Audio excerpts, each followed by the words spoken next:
Welcome to A&B Horror Movies. I'm Aaron, and I'm very excited to be joined today by Martijn Smits.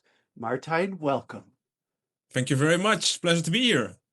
Yes, absolutely. I'm so excited to chat with you today about your brand new horror film called Meat Kills.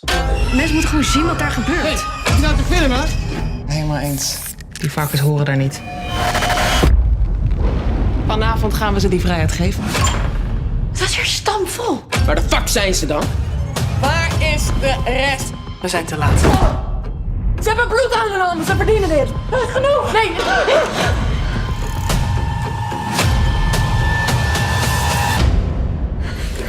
Waar ga je heen? Dit is niet oké. Daar, zoek je broer.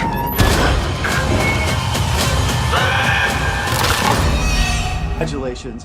I've watched it. I absolutely loved it. I think it's fantastic. I can't wait to chat with you about it today. I think you've created something awesome here. Thank you very much. Thank you very much. Yes, yes. Oh, it's so good.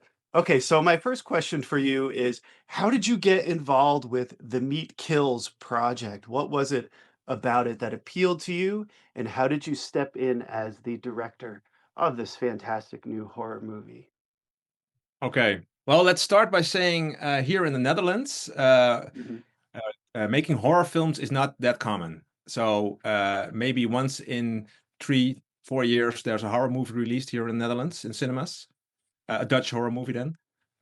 So it's not very common. And I heard about this project a couple of years ago already because the writer, Paul de Vrijer, he pitched it around and I was immediately attracted to it. But it got in a sort of a limbo state that nobody really had the money to finance it and everything. And suddenly, it's almost a year and a half ago, Stars Amazon aligned. Prime here in the Netherlands, they got a hold of it and they were willing to finance the whole movie. Oh my God, that's Yeah. amazing.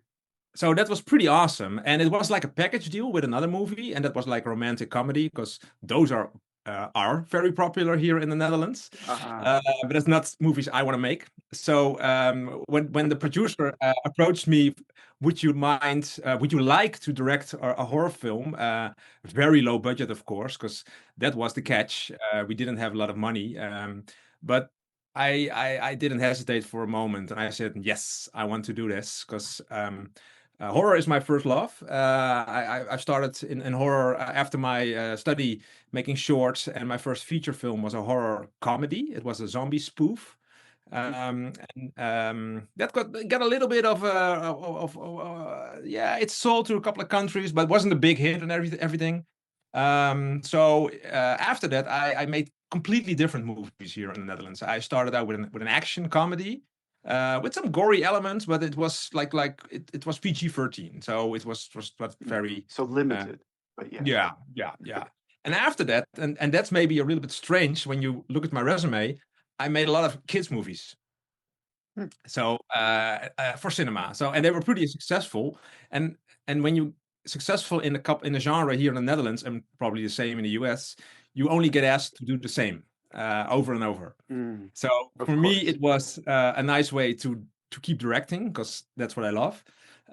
But there were only kids movies, and so I was waiting for my next shot, and I was trying to pitch horror movies and thrillers and sci-fi, but nobody wanted it in the Netherlands. And then Meat Kills came up, and that's why I said yes, because you don't get a chance that much here in the Netherlands. And I worked with Paul on the screenplay because there wasn't a screenplay yet. We only had a release date, so you had to work fast. So we wrote the script in like 3 months and had like a pre-production in maybe 2 months, and we shot the movie in 12 days. So it was, it was pretty stressful. Wow. Yeah.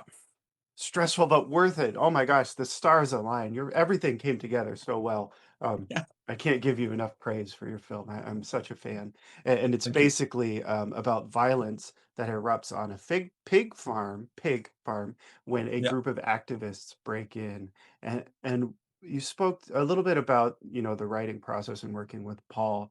What I love about your film is that there's a duality between good versus bad, and the lines are blurred.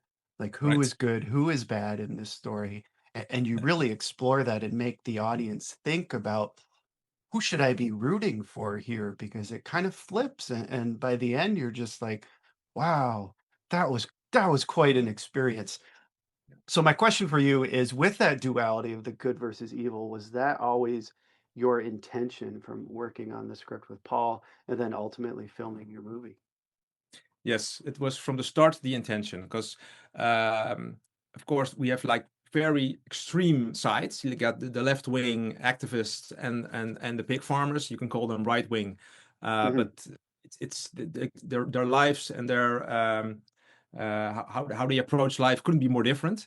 And for me as Yes. a director and for Paul as a writer, for us it was very important not to take a stand and just show those people expressing their feelings and how they how they think and how they act and especially how they react to each other. And we wanted to let the audience just be a witness to this, and we were not interested in picking a side. Especially we worked very hard to prevent that. So just like you mentioned, it's very difficult for when you watch the movie, who shall I root for? Because in the beginning you're thinking, okay, the activists, they're like, nah, you got it's wrong to kill the pigs, of course, and you're like, okay, Right, let's go right. with them, okay, with them, and but you see the shift slowly turning, and they do things you're like, oh my god, that's not very good. They put the thing in his ear, and of course when everything goes sour with the big brother Oh, in the yes. bath, yeah, So, and daddy comes home, yeah. Mhm. and then all the shit hits the fan, and all the gloves are off, and then you start thinking, well, maybe those farmers are, especially the father, he's got a point. They like killed his son, and of course, Don't spoiler alert, spoiler alert. oh, sorry, I cannot spoil. No, Oh, it's okay, it's sorry. okay. Okay, I'll keep the Things spoilers go to. very badly. Yes. No, it's if you Things want to go very spoil it, badly. it's But fine. just to come back to your question, yes, it was very important not to pick a side, and I see it a lot in the critics. People love that stuff, that we choose this approach, but also people who really are irritated by it because they are used to pick a Right. side. Of course, when you watch a movie, you want a hero and you want a villain, and it has to be clear. And for me, that was the whole challenge, to to keep it in limbo. And I Yes. think people will think about it when they watch the movie, and hopefully they'll discuss with each other what they just saw, and of course how you think about it for yourself. Yes, exactly. I love that it's and that's an excellent answer. I love that it's sort of an active viewing experience. It's not, you're not being spoon-fed like these are the bad guys, these are the good guys, because it doesn't, like I said, the lines are blurred. It's not Right. entirely clear. Don't judge a book by its cover. Once you start to peel back the layers and you start to realize that each of these characters are sort of born into their lots in life, and they sort of are doing what they only know what they can do. I'm Right. trying not to give any spoilers Yeah, here. yeah, yeah, yeah. But it's good to know we But cannot spoil the movie here, so that's of good. course, of course. No, Yeah. and we could give a few things away. But you do it so well. I don't really have another question there. I just wanted to give some more praise there. Um, I wanted to ask a little bit about the location selection. How did you scout out and choose this pig farm? Because it's stark. You film it in sort of a gritty and atmospheric way. Feels cold, damp. Yeah. Congratulations Yeah. there. Yeah. But how did you choose the location for your film? Well, first of all, when we started production, Mhm. we thought, oh my God, this is going to be impossible to find a farmer who wants to participate in this kind of movie. Because Yes. you can when you look at the script, you can say, oh, I don't want to be, I'm not like that. I don't want to work on this movie because that's not me, and I don't want to associate my business with it. Mhm. But here in Holland, because Holland isn't that big, it's a pretty small country. Um, Yes. but we have a lot of farmers, and we have, it's a real farmer country, and the city like Amsterdam and Rotterdam are really Mhm. separated from the farmers' country. So Oh, yes. when we went to them, started scouting and just ringing doors about, we have this film and we want to shoot here and we want to do like a lot of blood and gore and everything, and they were like, Sure, no problem. Come on in. Absolutely, and Oh like the man. slaughterhouse, of course, because it wasn't in the movie. It's one place, right? The pig farm Yes. and the slaughterhouse is just, and that was almost like how we shot it, because the slaughterhouse was next to the pig farm. So we had those Okay. both those locations were next to each other. For us, it was really perfect, of course, for our tight shooting schedule. Mhm. And we were really surprised that both of them were so enthusiastic to work on this film. And in the case of the pig farmer, he was already starting to close business, because he almost had no pigs at all anymore. And he was like, Mm. I'm gonna sell the place and I'm gonna go to Portugal and I'm gonna start a new life and everything. And he was like, sure, you can do anything you like. If you want to burn it down or whatever, no problem. Oh my gosh. It does not get burned down, but I'm sure you considered it.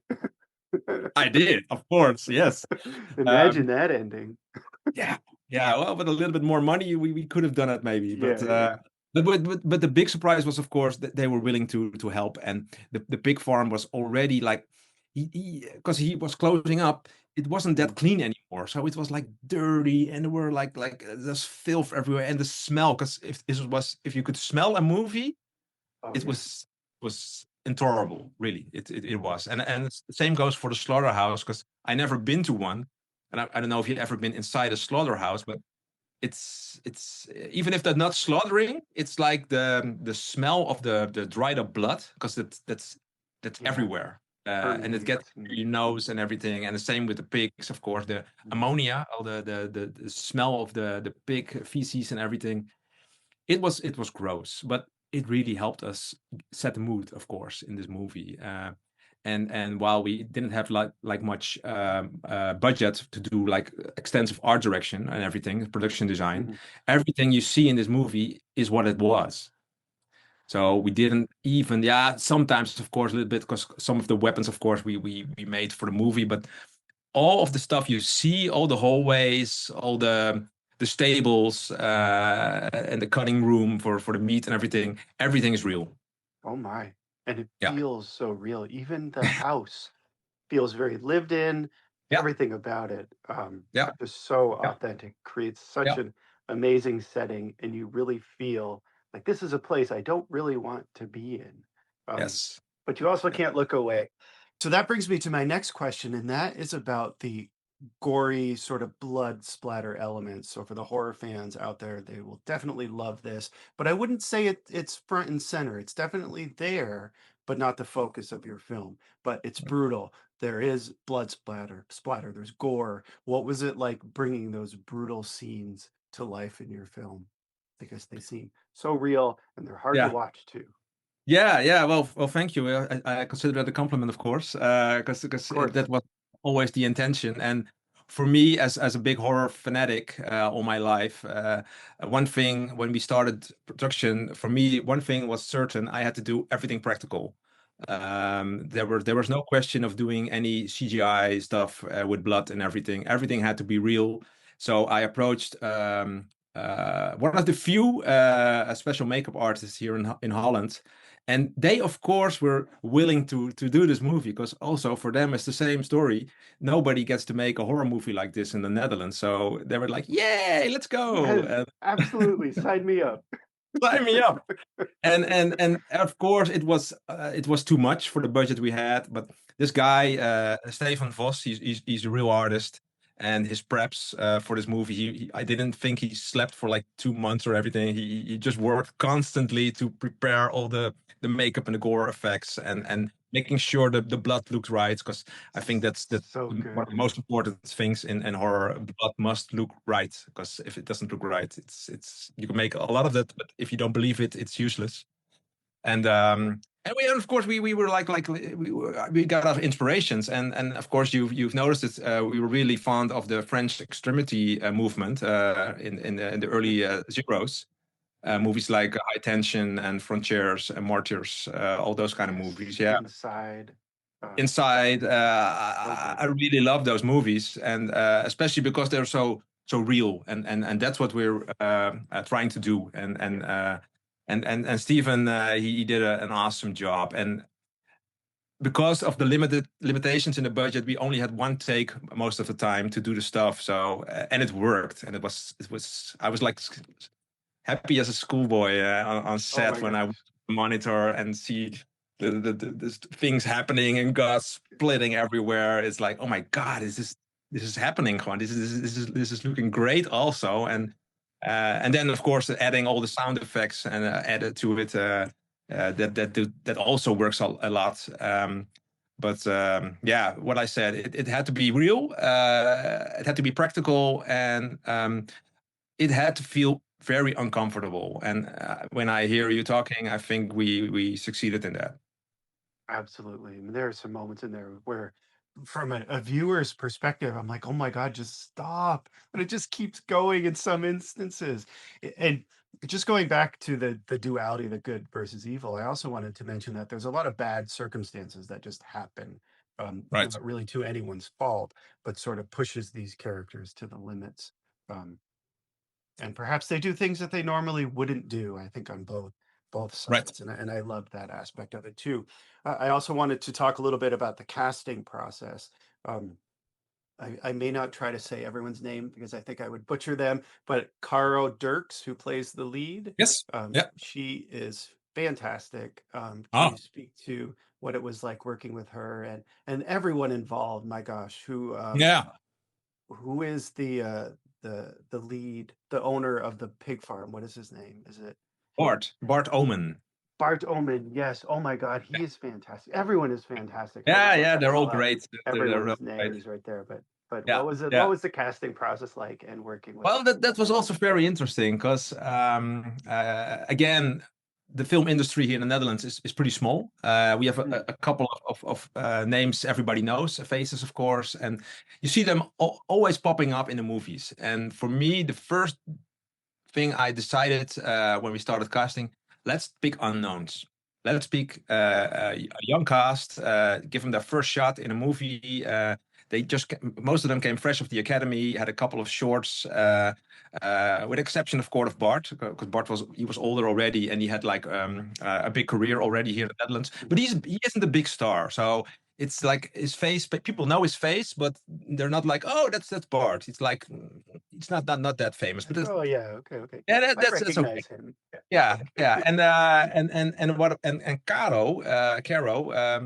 The funny part is when we started casting, people come to the casting agency, of course, and I'm there, and Caro was there to help me. So she was like hired by the casting agency to play against the other actors who came in for the casting, for the auditions, and she was like helping me, and she was there every day.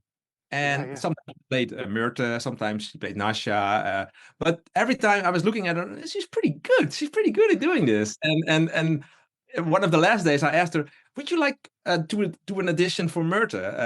Sure, of course. And then she did it, and I already knew she was great. And that's how she got the part. That's amazing. Yeah, she's so good. She's so good in it. Yeah, it's awesome. And she had to endure, of course, a lot. So because it was a lot of night shoots, a lot of and of course it goes for all the actors, but especially because they were unknowns and they were really want to show what they got, of course, and they were not spoiled by riches and everything, and they were like, let's go, let's just do this, let's go to with our knees in the mud and our face full of blood and everything, and the smell, and they went for it 100%. So, and that's what you see in a movie, of course. They go for it. Yes. So I have to ask, was it cold? Because it also feels like damp and cold while you're watching your film. Was it really cold on set too? It was. Oh, I'm so glad you said it. Cool. It all works so well. Yeah, it does, because we shot it in, I think, in April of last year.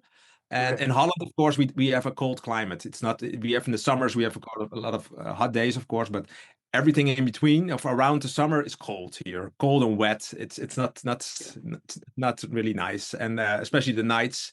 And when you shoot a movie in April, we had most of them were like night shoots. It's freezing. Yeah. Oh, I bet. Yes. Yeah, I was just in Amsterdam in August. I do. Oh, really? Okay. And how was the weather? It wasn't too hot. It was perfectly comfortable, I would say. It did get Yeah, a little chilly at night, so I know exactly what you're right. referring. I can only imagine. And I mean, I'm in the Boston area, so it gets pretty cold here. But Yeah, April in the Netherlands, I can only imagine. Um, yeah. so taking that one step further, what was the vibe like on set? So you were in some pretty uncomfortable circumstances, but when you weren't filming, what was it like? Was everyone sort of laughing, getting along? What was that? Can you speak to that a little bit? Maybe some behind the Yeah. scenes moments Behind that the stand scenes. out. Yeah, sure. Yeah, because we had like a very small crew, of course. Again, with a small budget, you have a small crew, um, and I think that worked in our advantage because our camera department was like two people. Yeah, like the operator, DOP operator, and his focus puller assistant. And we had a small lighting team, also maybe three guys, sound guy, and somebody on props for set, and of course makeup and special makeup. But it was really small.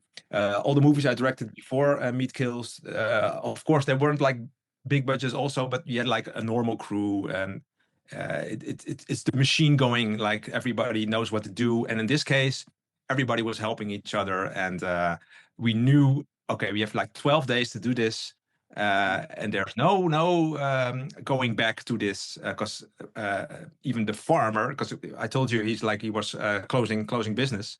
He was already tearing down his farm when we were shooting. So the locations we were finished in, he started tearing down already. So there was no Oh coming my back. God. Yeah, so that's it, right?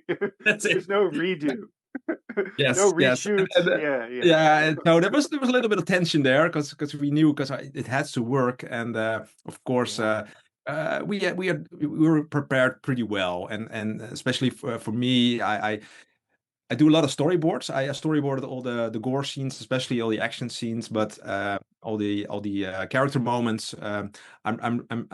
I really believe in this movie because we shot it like not like a documentary, but really loose, really handheld. Most of the time, we had no cranes or grip or anything. So because of those limitations, we really tight schedule, but it worked out. And between takes, everybody was laughing. We had a good time, and of course, when the end approaches, we're like day 10, day 11, everybody gets tired. And of course, there's some stress with some people. And we had a couple of moments where the stench in the farm, in the pig stable, was so dangerous because they had to filter it out, the ammonia, the air. Oh gosh. We Yeah. went in for like longer than 5 minutes, you would pass out and you could even die. So Oh my God. yeah, so that's pretty stressful because sometimes we had to still shoot there, but we had to wait before the air cleared. To get the fumes out. Yeah, My gosh. yeah, to get the fumes out. Yeah, yeah. So that Wow. was pretty intense. Yeah, yeah, yeah. And we had a lot of rain, but the rain worked in the movie, so I was really happy with the rain, of course. But when we finished, everybody was still smiling. If you like, I could send you a couple of backstage photos with how we did the gore stuff and everything. Yes. So Yes, please do. and then you see all the smiling faces. Oh, awesome. Yeah, anything you can send, I'll edit into our video sure, I will. before Yeah. posting. Let's see. So what has the feedback been like so far? Did you have a premiere of your film and get to experience it with a live audience? If so, what was that like, and what has the general feedback Yeah. been for your film? Yeah, we had our premiere in Austin at Fantastic Fest. So that was awesome. That was I still got the cup. So cool. Oh yes, so cool. Yeah. And A little warmer in Texas. Yeah. absolutely. This was hot. It's hot, pretty yeah. hot. Yeah, so they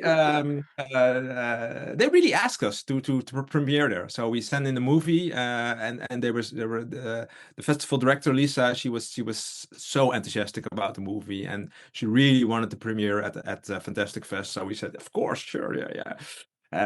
So we went there with our crew and our cast, and it was a big party, and it was the first showing with an audience. And for everybody, I can show you here. Everybody in the audience, we brought pig masks. Oh my gosh, that's amazing. Yeah. Everyone got one? You gave one out to Everybody got everyone? them. Oh, Yeah, everyone damn, got that's one. cool.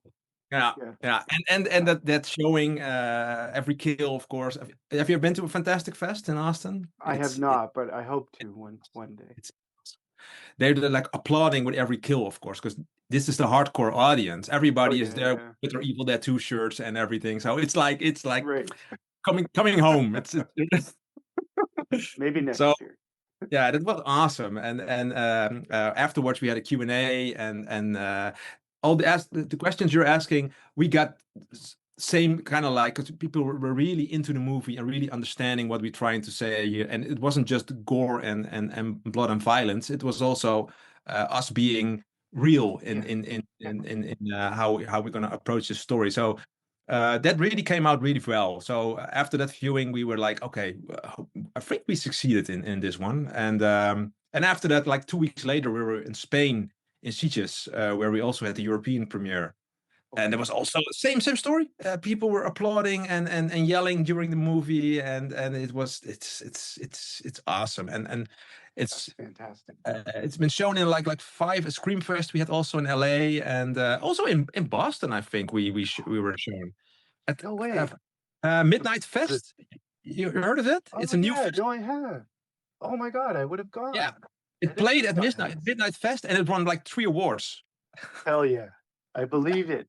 Congratulations! I'm so happy for you. Yeah, so that was so cool, and all the international reactions were almost everybody was positive, and of course there are also always people who don't like it or they expect much more gore, and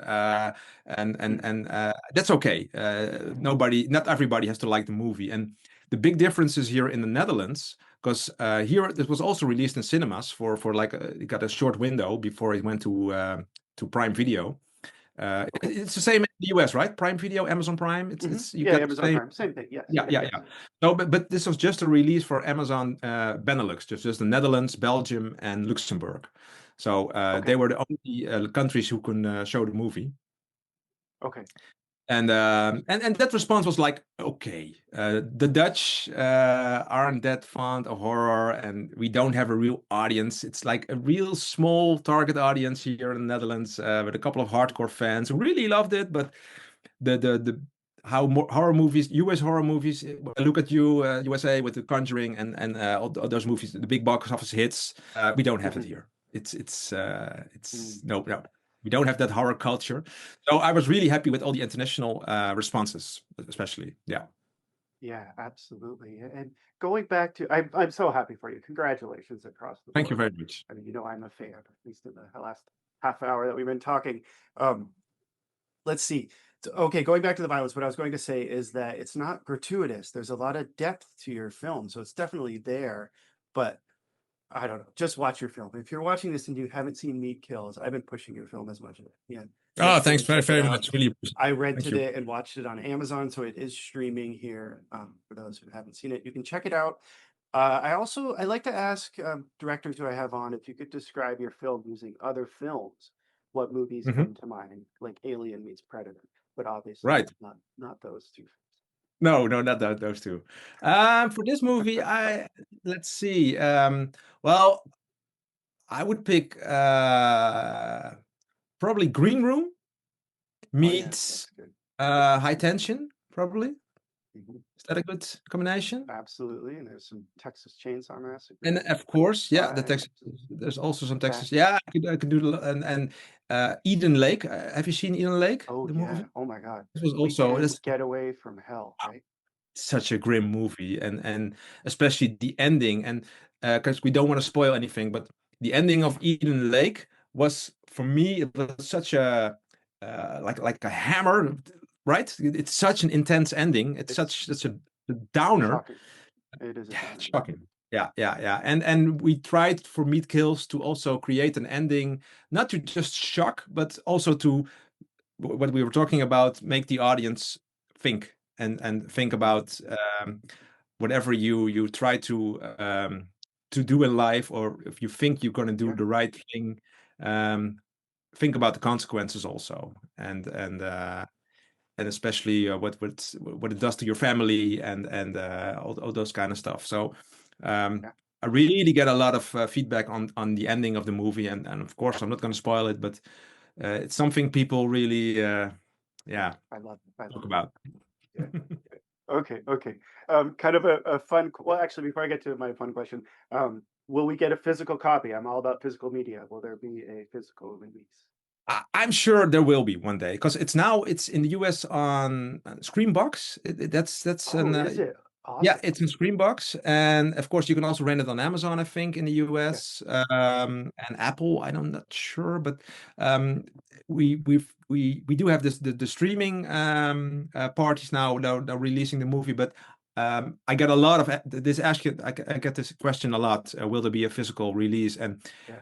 me also being like in love with physical releases, there has to be one. So There has to be, yes. there has to be one. So I'm really pushing my producer because we were talking on different labels, and hopefully one will do this.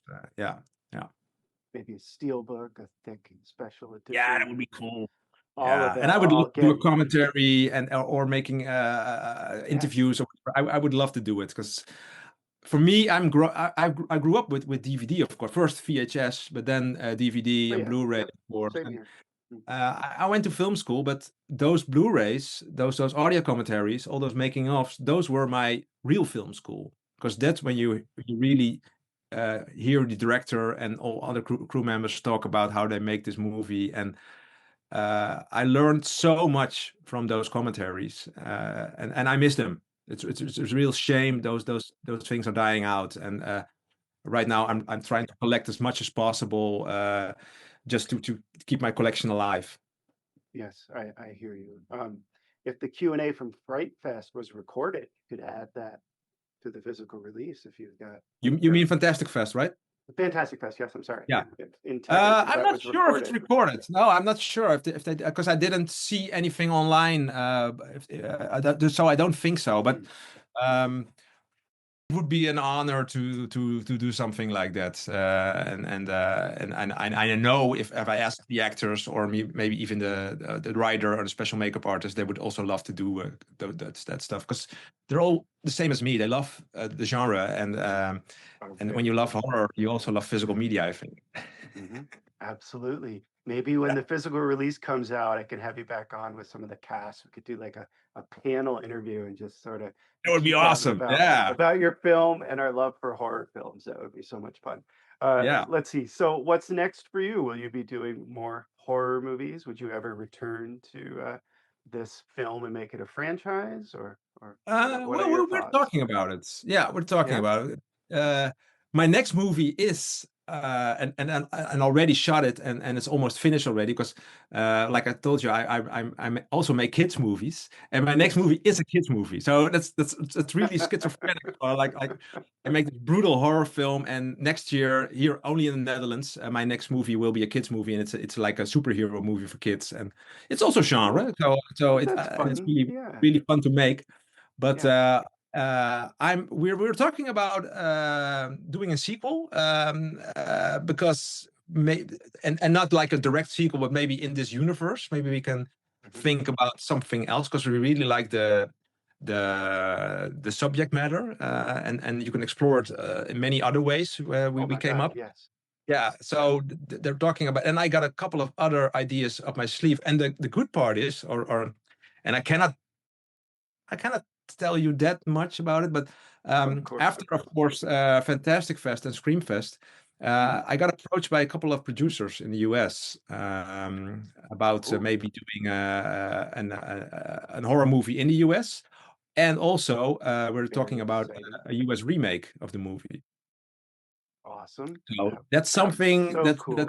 that's happening, maybe, hopefully, because I would be really interested in doing it because I love the movie. It's not like, oh, I want to do it again, and and of course you can do things better, but I'm really happy with the movie.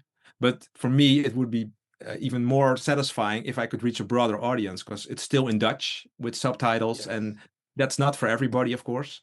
So if I can do a remake and do it just as good as, or maybe even better than I did with the original, then I would probably reach a much wider audience. So, and of course, it would be pretty cool to do a US horror film. So that's one of my goals. Still. Yeah. Wow, that's so exciting. I hope it happens. Yeah. Keep me updated. I'd love to. I will, man. Absolutely. Yeah. Let's see. So as I mentioned before we started recording, I do a this or that segment I ask you two things. You just pick one or the other. In most cases, there's no right or wrong answer, and it's usually kind of fun, but I will let you be the judge of that. Sure. So let's go. The first ones I have are some Dutch films, and that is Sint from 2010 or Amsterdam from 1988. Well, they're both classics. And in this case, I would pick Amsterdam because I'm not sure if you know, but there's a part 2, and that's released in the Netherlands this month. So it's I had no already in idea. cinemas. Yeah, Amsterdam part 2, Oh my after like God. 38 years after the Yeah. original. Yeah. Yeah. Have you So seen then it? I've seen it already. Yeah, it's cool. It's pretty Is it awesome. good? Yeah, Yeah, it's pretty good. awesome. And it's the Oh, same cool. director, Dick Maas, because Amsterdam and Sint are Yeah, also yeah. the same director. Yes, And yes. and Dick is, I can say, I know him. He's a friend of mine. So because we here in Holland, you have a small community, Super talented. Yes, of course. and he's Yeah. awesome. He's one of my heroes, together with Paul Verhoeven, of course. Those are the big directors here in the Netherlands. And Mhm. I love Sint also because Sint it's because you don't have the Sinterklaas holiday, of course, because it's a real Dutch fest, and it's a bit it's like Santa Claus, but a little bit But a little different. different. But yes. A little bit different, yeah. But that's I really love that movie. But Amsterdam is because it's older. It's like from 1988, 88, and yeah. that's my youth. Because when I saw that one in the cinemas when I Mhm. was young, and I loved it. Oh, on It's the like big and screen. horror combined, and it's really well done. He worked with the best stunt people, and then with the guys who also did the Indiana Jones movies and everything. Mhm, And mhm. we have like a Got a speedboat copy of chase. it somewhere over here.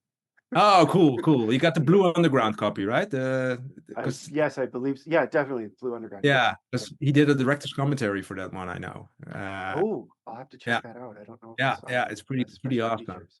Yeah. So Cool. Amsterdam is my absolute favorite. Yeah. Is your pick? Okay, excellent. So next one, I love that.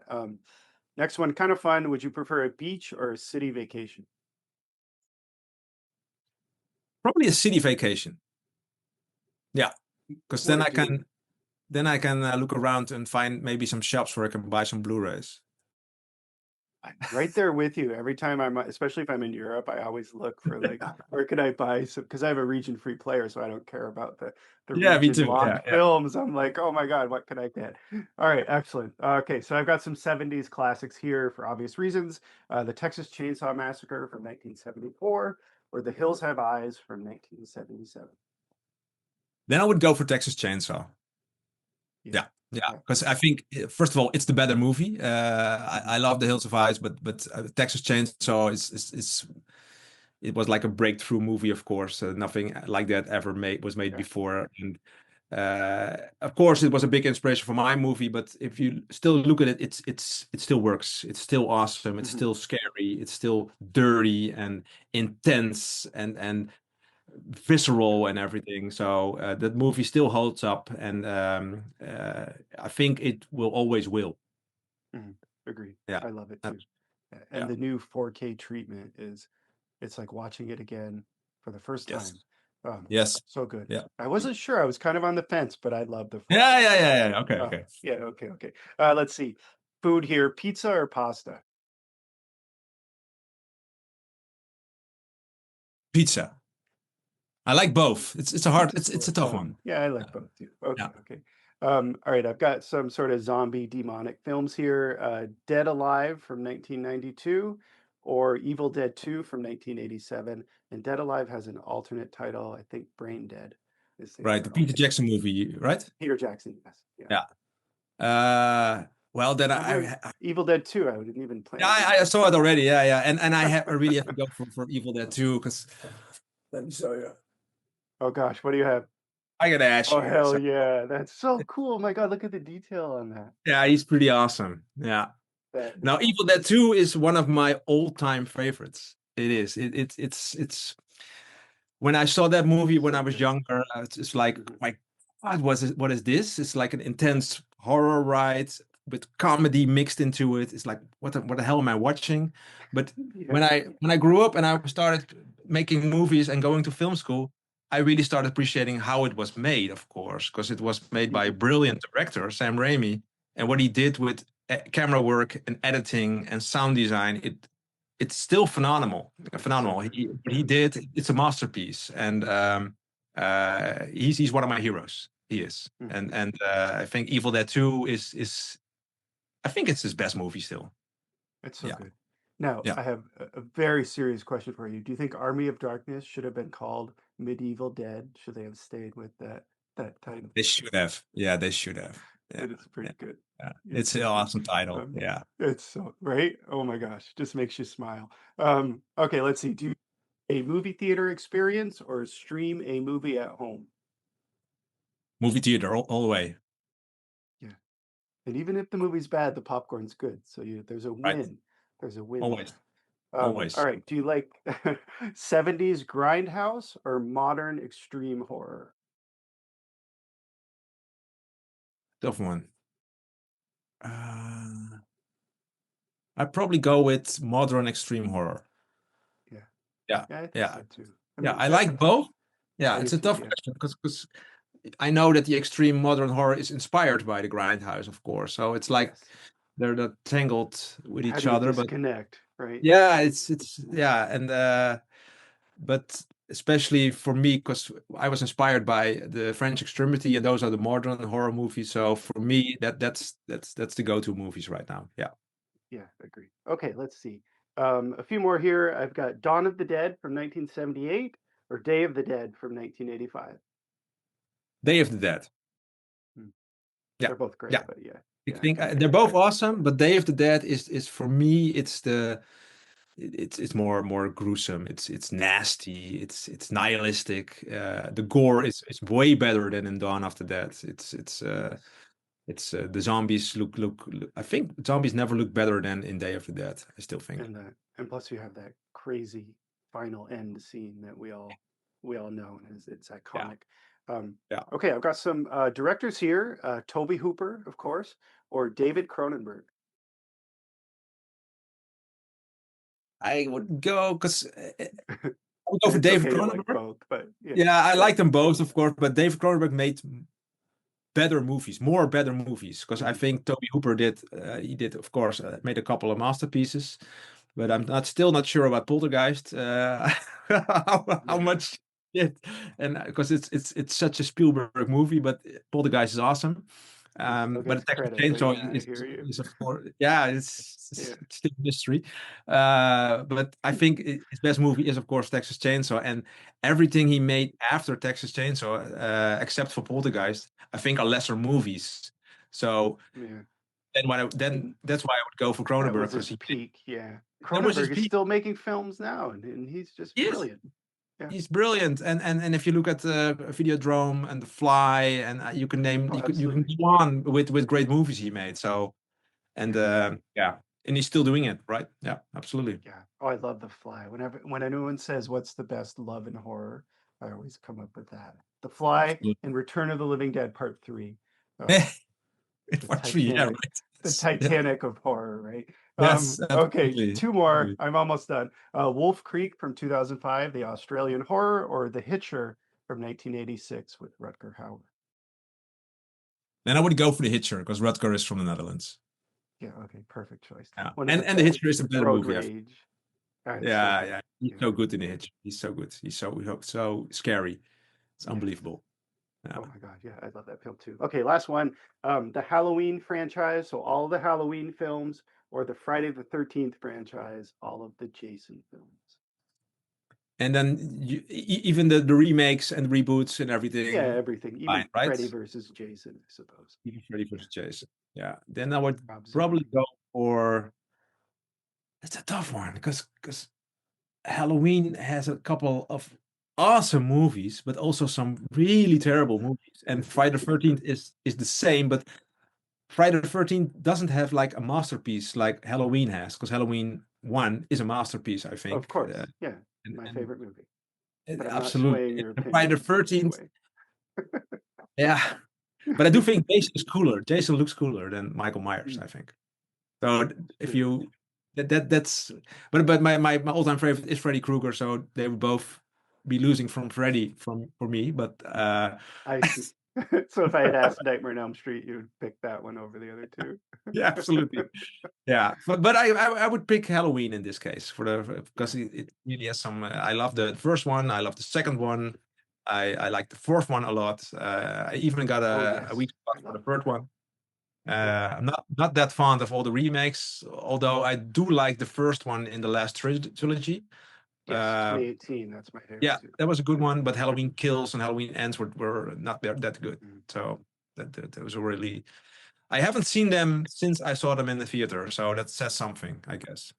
So I will say I watched Halloween Kills again this year, and at the end of it, I was like, I think I love it. So I would Oh, say really? go back. Oh, and really? Once you sort of get past the evil dies tonight chant that just is Yeah. kind of annoying, it's quite good. Okay. Well, maybe I'll give it another. I have to give it another shot because I only saw it once, so I have to do it. Yeah, exactly. All right. Well, Martijn, thank you so much for chatting with me. Congratulations one more time on Meat Kills. Thank you for playing along with my this or that questions. My last question for you is how can folks find you on social media if you want to be found? Well, the best spot for me is where you found me, and that's on Instagram. So that's the best place. I'm also on Facebook, and I'm not doing anything there, and I don't have any YouTube stuff going on. So Instagram would be the best spot. Yeah, absolutely. Yeah. Awesome. Well, congratulations one last time. Your Thank you. film is just amazing. If you're watching and you haven't seen Meat Kills, check it out as soon as possible. Also, like and subscribe because it helps my channel. And one last time, thank you so much for chatting with me today. This has been amazing. It's been my honor. Thank you very much, sir. Yes, you're very welcome. Bye, everyone.